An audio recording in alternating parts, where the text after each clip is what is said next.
Welcome viewers, প্রতিদিনের মতো আজও চলে এসেছি আমার লাঞ্চের থালি নিয়ে। আজকে লাঞ্চে নিয়েছি সাদা ভাত, নিয়েছি টমেটো, গাজর ও শসা স্যালাড হিসেবে। প্রথম পাতে খাওয়ার জন্য নিয়েছি উচ্ছে, কুমড়ো ও বরবটি বটি। প্রথমে আমি কড়াইয়ে তেল দিয়ে ফোড়ন দিয়ে ওর মধ্যে সরু করে কেটে নেওয়া বরবটি ও উচ্ছে ভাজা ভাজা ভাজা করে তার কিছুক্ষণ পর ওগুলো নরম হয়ে এলে লম্বা করে কাটা কুমড়ো দিয়ে নুন, হলুদ ও সামান্য মিষ্টি দিয়ে এটা রান্না করেছি। তারপরে নিয়েছি মৌরলা মাছের চচ্চড়ি, যেটা আমি পেঁয়াজ কলি, আলু ও বেগুন দিয়ে রান্না করেছি।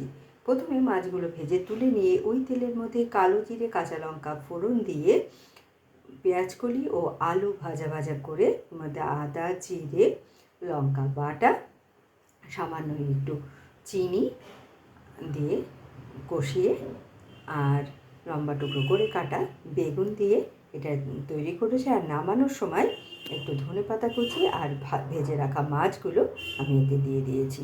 তারপরে নিয়েছি গাঁটি কচু ও ডিমের কারি। গাঁটি কচু ও ডিমটাকে আমি আগে সেদ্ধ করে নিয়েছি। কড়াইয়ের তেলে এক এক করে নুন, হলুদ দিয়ে ডিম ও গাঁটি কচু ভেজে তুলে নিয়েছি।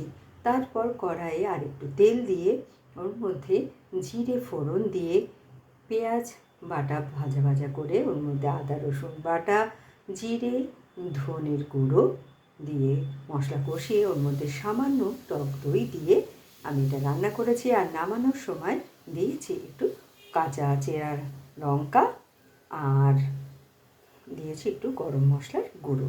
শেষ পাতে খাওয়ার জন্যে আজকে নিয়েছি টক দই। তো কেমন লাগলো আপনাদের আমার এই লাঞ্চের থালিটা?